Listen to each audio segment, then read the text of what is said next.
Hi everyone. सो moment chapter में आज हम स्टार्ट करें विद द टॉपिक कपल। तो आज हम थ्योरी पोर्शन खत्म करेंगे, ठीक है, फिर न्यूमेरिकल पोर्शन स्टार्ट करेंगे। तो स्टार्ट करते कपल से। बहुत इंपॉर्टेंट है कि कपल की डेफिनेशन क्या होती है। तो द कपल की डेफिनेशन है कि couple is a pair of two equal and unlike parallel forces.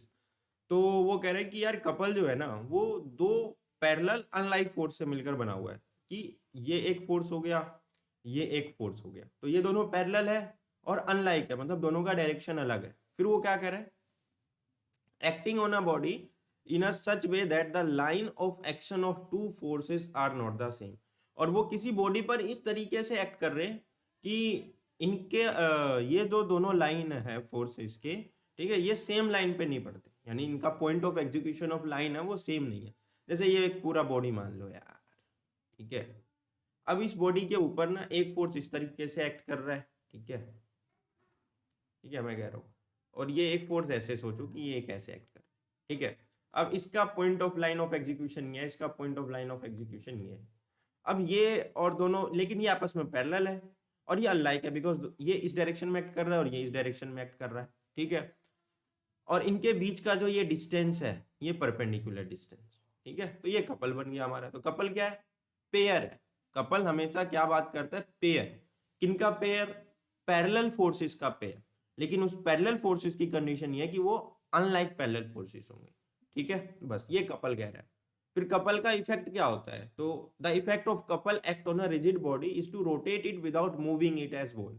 तो कपल का काम है कि यार वो कह रहे हैं कि वो किसी रिजिड बॉडी पे लगेगा और इसका काम है किसी बॉडी को रोटेट करवाना, ना कि उसको मूव कराना, ठीक है।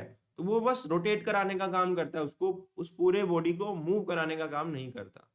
The movement of a whole body is not possible because the resultant force is zero in the case of force forming a couple। अब क्यों पॉसिबल क्यों नहीं है बॉडी को मूव करा पाना, because the movement of whole body is not possible. क्योंकि पूरे बॉडी का जो मूवमेंट है वो पॉसिबल इसलिए नहीं हो पाएगा क्योंकि रिजल्टेंट फोर्स जो होगा वो जीरो हो जाएगा। इस केस में बोलोगे क्यों जीरो हो जाएगा, तो वो क्या कह रहा, अब couple is a pair of two equal unlike parallel forces. मतलब कि अगर ये 5 न्यूटन का फोर्स है तो ये भी 5 न्यूटन का फोर्स होगा। अब चूंकि ये पैरेलल फोर्सेस हैं तो रिजल्टेंट का केस क्या हो जाएगा, F1 प्लस F2। अब चूंकि F1 5 न्यूटन है और F2 भी 5 न्यूटन है लेकिन उसका डायरेक्शन अपोजिट है तो जीरो हो गया। तो रिजल्टेंट क्या आ रहा है, फोर्स का जीरो आ रहा है, तो बॉडी मूव नहीं करने वाला। रिजल्टेंट फोर्स क्या है, जीरो है, तो बॉडी मूव नहीं करेगा, इक्विलिब्रियम कंडीशन में है। लेकिन बॉडी को रोटेट करवा सकते हैं with the help of couple, ठीक है। तो बात क्लियर हो गई होगी। तो ये जो भी पॉइंट डेफिनेशन में लिखे हो सब पॉइंट को आपको पता होना चाहिए कि कपल क्या है यार, दो पैरेलल फोर्सेस हैं। वो कैसे पैरेलल फोर्सेस हैं, अनलाइक पैरेलल फोर्सेस हैं, ठीक है, जो किसी बॉडी पर एक्ट कर रहे हैं। और खास बात यह है कि दोनों फोर्सेस जो है वो इक्वल साइज के हैं, ठीक है, उनका साइज इक्वल है, यानी इक्वल इक्वल है दोनों फोर्सेस। बात करें अब देखो क्या कर रहा है, the moment of couple is known as torque. अगर हम कपल का मोमेंट निकाल लें, क्या निकाल लें, कपल का, ये जो कपल हमने फॉर्म किया है इस कपल का अगर हम मोमेंट निकालें तो उसको हम टॉर्क कहते हैं। मोमेंट ऑफ कपल कैसे निकलता है, same force into perpendicular distance. और इसमें हम राइट हैंड थंब रूल का इस्तेमाल करते हैं डायरेक्शन पता लगाने के लिए, ठीक है। Direction of the sense of couple, couple moment are obtained by right hand thumb rule, जैसे कि यहाँ लगाया हुआ है। अब तरीका क्या है निकालने का, तो ये क्या है, तो मैं कह रहा हूँ कि यार देखिए एक फोर्स F1 है, ये एक फोर्स F2 है, इन दोनों के बीच का डिस्टेंस कुछ भी मान लें d है। तो मैं कह रहा हूँ F1 इक्वल F2 है।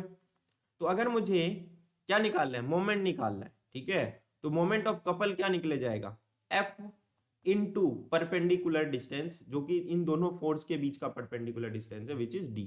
अब बोलोगे यहाँ F कहाँ से आया, मैं बोलूंगा F की जगह F1 कंसिडर कर लो या F2 कंसिडर कर लो, बिकॉज दोनों तो सेम ही है ना, साइज तो दोनों का सेम है, ठीक है।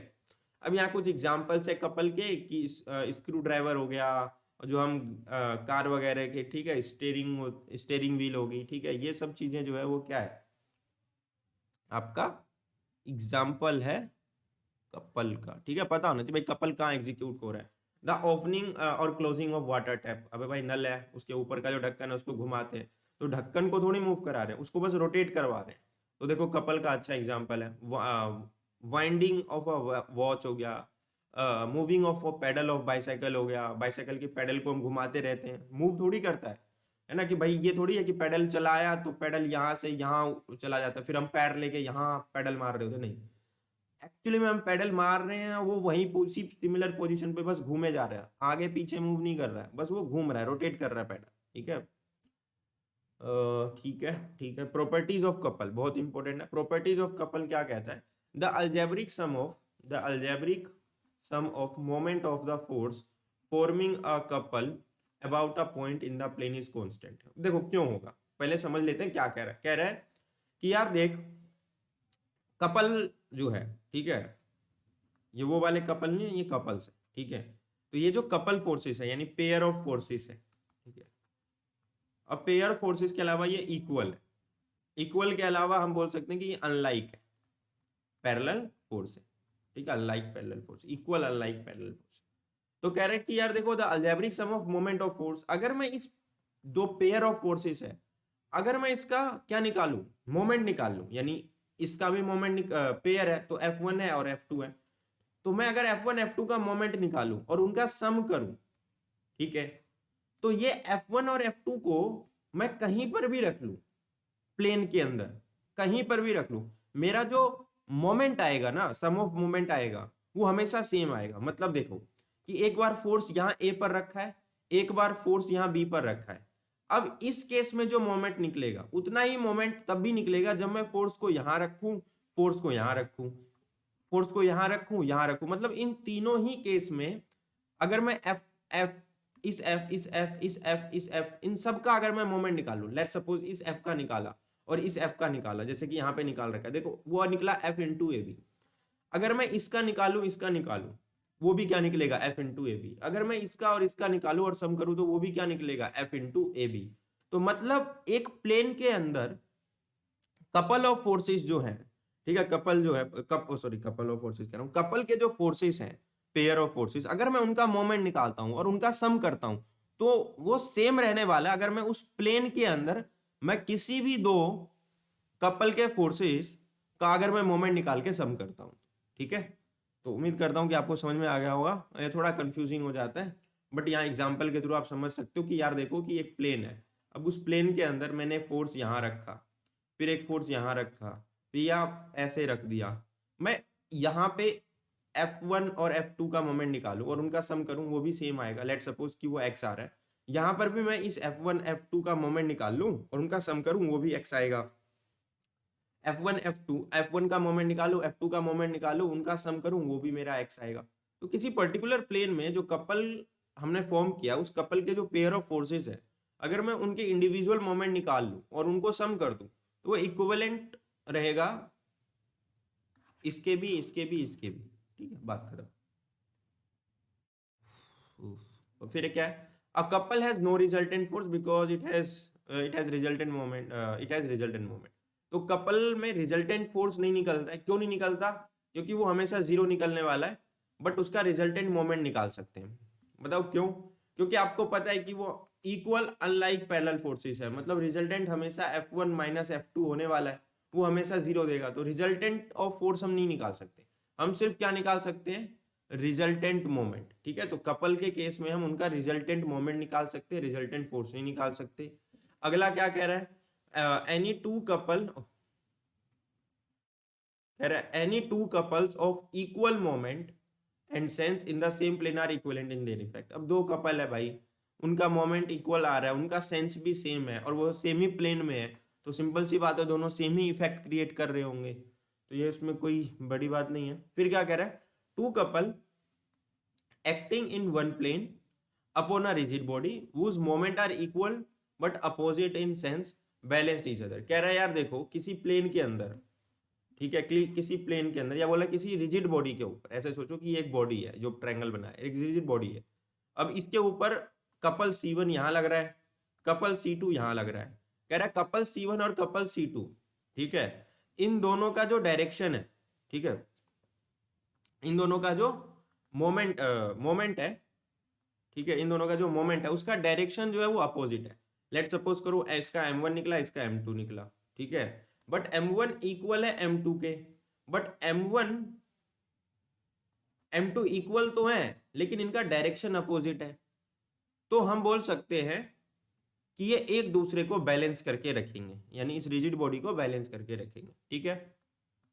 फिर क्या कह रहा है, any number of coplanar couple can be represented by a single couple whose moment is equal to the algebraic sum of moment of individual couple। कह रहा है कि यार देखो, इसको रफ करते हैं, है ना, क्योंकि यहाँ में कुछ लिखना होगा तो फिर दिक्कत है। तो स्टेटमेंट को अगर आप रीड कर रहे हो तो उसमें क्या बात लिखी हुई है, वो कह रहा है कि देखो, any number of coplanar couple can be represented by a single couple, यानी एक प्लेन, कोप्लेनर की बात है, एक प्लेन है, ठीक है, इस प्लेन के अंदर कितने भी कपल हो, C1 C2 C3 C4, ठीक है, उन सभी कपल को हम एक सिंगल कपल, लेट सपोज करो C ऑफ X से रिप्रेजेंट कर सकते हैं। लेकिन इस C ऑफ X का जो मोमेंट होगा, वो अगर लेट सपोज करो मोमेंट ऑफ X निकाल लिया, वो इक्वल होने वाला है moment of C1 plus moment of C2 plus moment of C3 plus moment of C4। ये पॉइंट ये डिस्क्राइब कर। फिर क्या कह रहा है अगला point, a couple can not be balanced by a single force, however a single force can be replaced by an equal and like parallel forces through any point and a couple. तो इस point को तो आप directly read करके भी समझ रहे हो कि किसी कपल को हम बैलेंस नहीं कर सकते एक सिंगल फोर्स से, लेकिन एक सिंगल फोर्स को हम रिप्लेस कर सकते हैं एक कपल के थ्रू, ताकि हम उसका एक पैरेलल फोर्स क्रिएट कर करके, ठीक है। तो ये खत्म होता है यहाँ पर। फिर engineering application of moment, lever हो गया, स्टील यार्ड हो गया, ठीक है, हटाओ, ये सब नहीं आता पेपर में। हाँ, यहाँ देखो type of support, type of support में है simple support, roller support, hinge support, fixed support. अब ये क्या क्या चीजें हैं मैं आपको एक एक करके बताता हूँ, जो यहाँ पे इंपॉर्टेंट पॉइंट है वो जरूर देख लेना, ठीक है। हिंज्ड और पिन्ड बीम और फिक्स्ड बीम। तो सबसे पहले सिंपली सपोर्टेड बीम, तो मैंने यहाँ पे पॉइंट बहुत अच्छे से हाईलाइट कर रखा है। सिंपली सपोर्टेड बीम की डेफिनेशन तो हमें पता है कि भाई एक बीम है, उसको हमने बैलेंस कर रखा है सिंपल सपोर्ट से, ठीक है। तो जो इंपॉर्टेंट पॉइंट है वो क्या है, there will be no moment at the support, हम कोई मोमेंट निकाल नहीं सकते उसके सपोर्ट पे, ठीक है। जैसे ये पॉइंट हो गया या ये पॉइंट है जो सपोर्टिव पॉइंट है, यहाँ पे हम कोई मोमेंट नहीं निकाल सकते। फिर है रोलर सपोर्ट, रोलर सपोर्ट में जो बीम होता है उसको हम रोलर के थ्रू सपोर्ट दे रहे होते हैं। इस केस में भी देखो, it can also rotate about the support, there will be no moment at the support. कह रहा है कि यार RA और RB पे जो पॉइंट है यहाँ पे बॉडी रोटेट तो कर सकती है, लेकिन यहाँ पर भी हम मोमेंट नहीं निकाल सकते, यानी रोलर सपोर्ट बीम में भी मोमेंट निकालना पॉसिबल नहीं है। फिर है हिंज्ड बीम, हिंज्ड बीम में क्या है, a beam is said to be hinged beam if it is hinged at the end, यानी उसको एंड पॉइंट्स पे हिंज्ड किया गया हो। The reaction at the support में भी वर्टिकल और incline depending upon the loading, कि भाई किस तरह का लोड हम प्रोवाइड कर रहे हैं, इंक्लाइन प्रोवाइड कर रहे हैं या वर्टिकल प्रोवाइड कर रहे हैं, ठीक है। तो उस तरीके से हम देखेंगे कि भाई किस तरह का हिंज सपोर्ट है। फिर देखो, हटाओ इस बात को, हटाओ। पॉइंट ये है कि हिंज्ड बीम के अंदर भी at hinged support a beam can not be move in any direction, ठीक है। हिंज सपोर्ट बीम में बीम जो है वो किसी डायरेक्शन में मूव नहीं करेगा। इसमें देखो रोटेट कर रहा था, ठीक है। इसमें क्या कह रहा है, a hinge support a beam can not move in any direction but it can rotate about the support, यानी वो सपोर्ट पे रोटेट कर सकता है, but there will be no moment at the support. But यहाँ पे भी हम मोमेंट नहीं निकाल सकते हैं, कहां पर, जहां पे उसको सपोर्ट मिल रही है। लेकिन जैसे ही हम फिक्स्ड बीम में आते हैं, फिक्स्ड बीम में क्या होता है कि किसी बीम को एक पॉइंट पर फिक्स्ड कर दिया गया हो, तो इस केस में the reaction at the support में भी वर्टिकल और इंक्लाइन, मतलब वो तो हमें पता है भाई, वर्टिकली फिक्स्ड हो, इंक्लाइन फिक्स्ड हो, उस हिसाब से देखेंगे कि हमें कैसा सपोर्ट प्रोवाइड करवा रहे हैं, उस हिसाब से हमारा रिएक्शन फोर्स निकलेगा।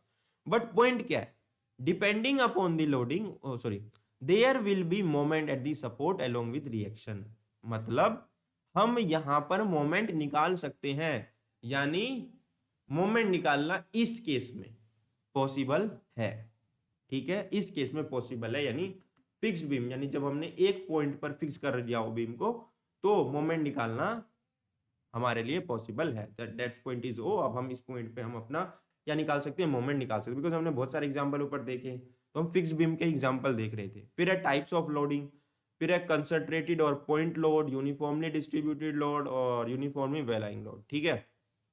तो देखो, कंसंट्रेटेड और पॉइंट लोड क्या कह रहा है, if a load is acting on a beam at a point then load is called a point, और a concentrated load it generally denoted by arrow as shown in figure. तो यहाँ पर देखो क्या कर रहा है कि अगर कोई भी लोड जो किसी बीम पर एक्ट कर रहा है पर्टिकुलर पॉइंट पर, यानी इस पॉइंट पर कोई लोड एक्ट कर रहा है, यहाँ से हमने 10 kg टांग दिया भाई, ठीक है, तो हम बोलेंगे कि यार ये क्या कंसंट्रेटेड है या पॉइंट लोड है, यानी एक ही पॉइंट पर कंसंट्रेट कर रहा है।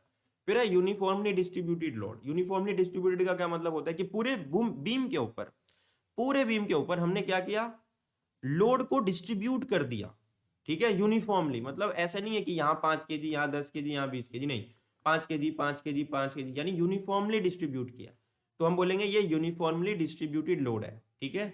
यहाँ पर देखो ओमेगा पर यूनिट लेंथ की बात किया, नहीं, लोड को डिस्ट्रीब्यूट कर रहा है पर यूनिट लेंथ। फिर है uniformly varying load. Uniformly varying load जो है यूनिफॉर्मली डिस्ट्रीब्यूटेड लोड का अपोजिट हो गया। तो इसमें क्या होगा कि जो हमारा यूनिफॉर्म रेट है वो मेंटेन नहीं होगा, किसी पर्टिकुलर पॉइंट पे 5 है तो कहीं 15 है, कहीं कहीं 3 है, कहीं 2 है, यानी लोड वेराई कर रहा है, ठीक है।